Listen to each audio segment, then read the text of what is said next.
That was a good fish right at the boat. Probably a good 3-pounder, 3.5-er.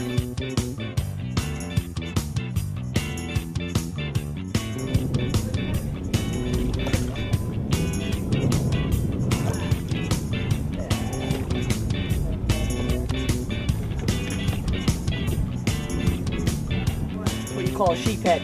It's almost like a Lake Erie carp.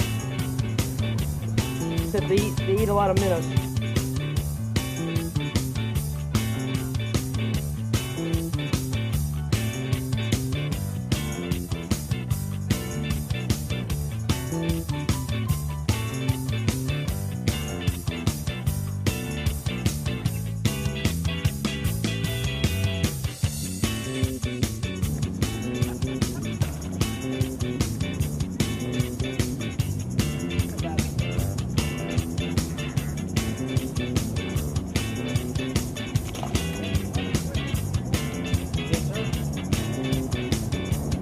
Here he comes.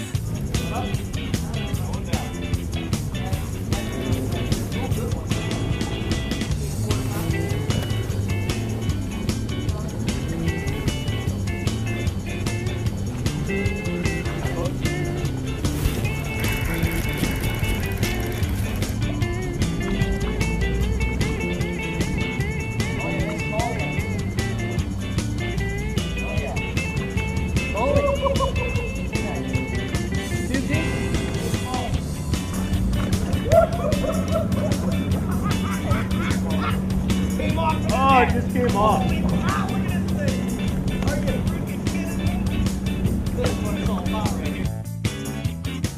Okay, for our viewers this week, we're going to go over the difference between a largemouth and a smallmouth bass. I don't know how many times, Rob, I've talked to someone, they've caught a fish out and said, oh yeah, it's smallmouth, because it's got a small mouth. Right.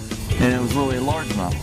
Typically, if you're fishing in a farm pond, and you're fishing in an impoundment inland lake, the odds are it's going to be a largemouth bass is what you're catching mostly. When you hit the bigger lakes, you hit the rivers, you hit the streams, it's potentially the smallmouth. There is crossover both ways. We're going to try to show you some easy tips on telling the difference between a largemouth and a smallmouth. First of all, I got a largemouth in my hand. This fish is predominantly green. The back of them is green. It could be silver, could be a bluish in color, but basically the back of it, if you look at it, is more of a green shade, fading to light on the belly, where the belly is white. Down the side of a largemouth bass, you've got a black line. That's called the lateral line. That's how the fish senses movement. It's full of nerve endings. This is basically what the fish hears, smells, feels, and touches and tastes with, is his lateral line. That's a telltale sign of a largemouth bass. You got the black line, you've got the green back, and I'll see if you close the mouth here, you can see its lower jaw. The bottom jaw comes out beyond the top jaw, kind of like a pouty Bill Cowher type of lip. One other thing to point out too is usually the top of the jaw extends past the eye, where it doesn't on a smallmouth. And the eyes are going to be dark. They'll always be dark. So dark eyes, jawline, even with or beyond the line, or beyond the eye, protruding lower jaw, green, black line. That's a largemouth bass right there. Now, when you get into smallmouth bass. And this is a pig one here, Rob. This is a hog. Got a good one here. This is more of a camouflage color. These things live in the rocks. They live on sandy bottoms, so they've got more of a cryptic camouflage coloration. You'll see there is no distinct black line down the side. It's a mottled color all the way down the side. Like I said, looks like camouflage from top to bottom. The eyes in this are going to be a little bit more red, or a little bit of red trim around the eyes. In a smaller fish, you'll see the redness a lot better than in a big pig fish like this.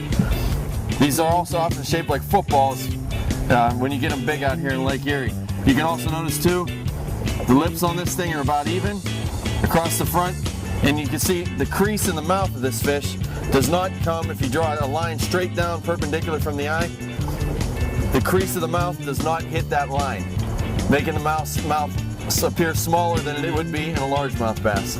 So you've got the smaller mouth, the lips not protruding beyond the eye, the red eye or the red trim around the eyes, and the mottled camouflage coloration on this thing makes it a smallmouth bass.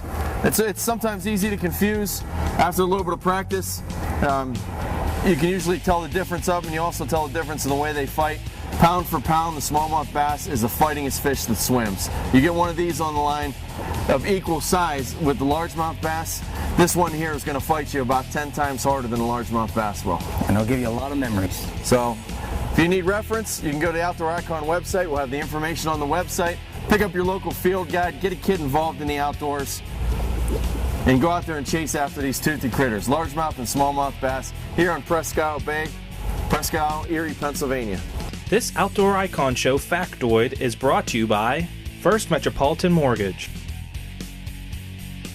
The greater part of Lake Erie's southern shore was at one time occupied by a nation known to the Iroquois League as the Ariohonan, a tribe of Indians from which the lake derived its name. I hope you enjoyed the show. We got a lot of great stuff in store for you next week. Rob, thanks for bringing me up here today. I want to thank our pro staffers, Rick Otterson and Blake Otterson, up and coming big time name fishermen you hear a lot more about in the future. Well, you know, we could have had a little more action. Could have got on the big lake, but we're not done yet, Rob. It's still early. We had the topwater bite, we had the deep bite. We're going to go out and chase some fish all day long here today. We can find some of these guys on some big rock humps and any structure usually out in the main lake. 4 or 5 of these in a tournament will bring you some money. Absolutely. So, Rob, what do you think? Until next week? Until next week. Have a great outdoor experience.